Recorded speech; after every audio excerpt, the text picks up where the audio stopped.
Hi, this is Cheryl with Hirsch Parent Coaching. It is December 31st and a very cold and dreary day here in Austin, and I want to wish you all a very, very happy new year.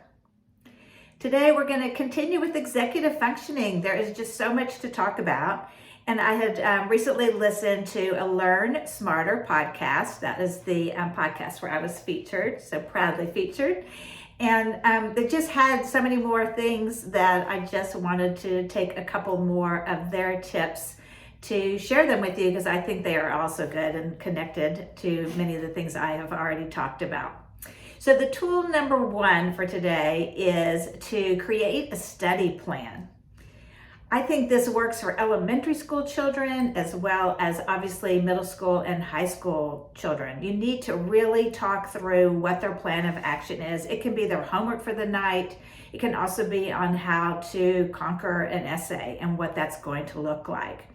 Kids often are mistaken about how long things are going to take. So it's really good to talk through the decision making, what's going to happen, and have them really think through how long different parts of their homework assignments are going to take.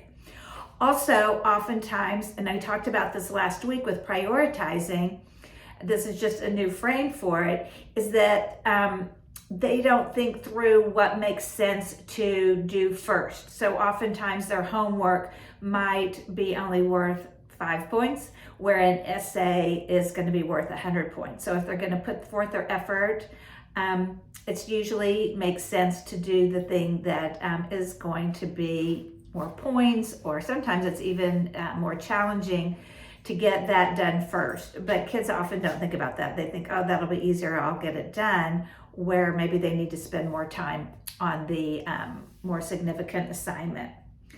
Also, kids need to stick with the plan. They cannot change last minute. I used to see this a lot as a middle school teacher. The children would be working on an assignment, it'd be a project type of thing, and then at the last minute after I'd done all this research, they wanted to switch their plan.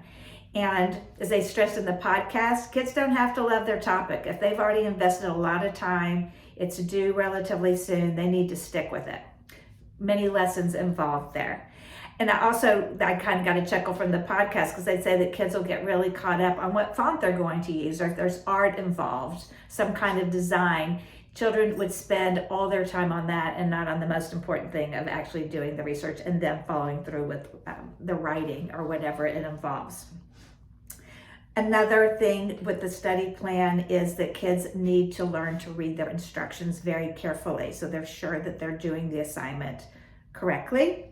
And another important point as part of the study plan is that kids often rely on their memory, and their memory is not reliable. So it's really important to calendar the due dates and what exactly is supposed to take place. And I know a lot of things, assignments are online.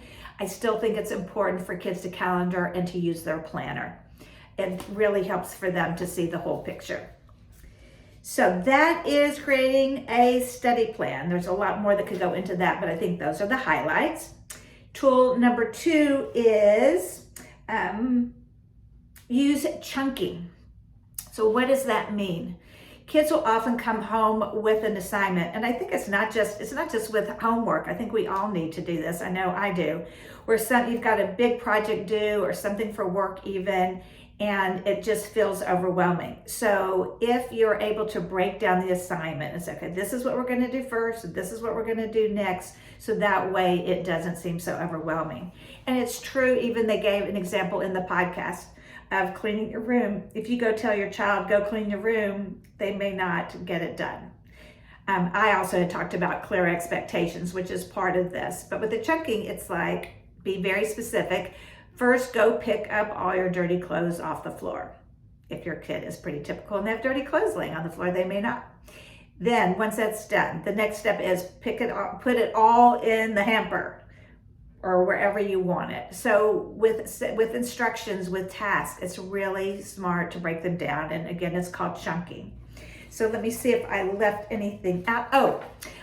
With chunking, and this is also part of the study plan, Kids will leave it all and think, oh, I'll get this all done today. Even though I have a week to go for the assignments due, I'm going to get it all done today. So they're really not good with, again, the timing of the assignments. So it is really important to think about that in advance and really plan it out accordingly, because we all know what that's like. I don't know if you've had your children melt down before, but I remember when my kids were younger, that did not work well in my household. So talk through the decision making. We want to empower kids so they learn these tools. And we want to discuss it with them, get the information. Do not do it for them. I'm going to be doing another video on homework. It's really important that we do not do it for them. We do not take it over. They need to be part of the process. We want them to have these skills and not depend on us to do it for them. So again, we talked about creating a study plan. And again, this doesn't just have to be for school. For adults listening, you can do this for any major project that you have. Really plan it out. And secondly, chunk assignments. And that means, again, to break them down into specifics, more manageable, doable tasks. So it doesn't seem quite so overwhelming. I hope you found this helpful. Marty is here with me. I don't know if y'all can hear his little collar jingling. I do again wish you a very happy new year. Please, would love for you to comment below if you have any ideas of your own. Just love to hear from you. So again, happy new year. This is Cheryl with Hirsch Parent Coaching.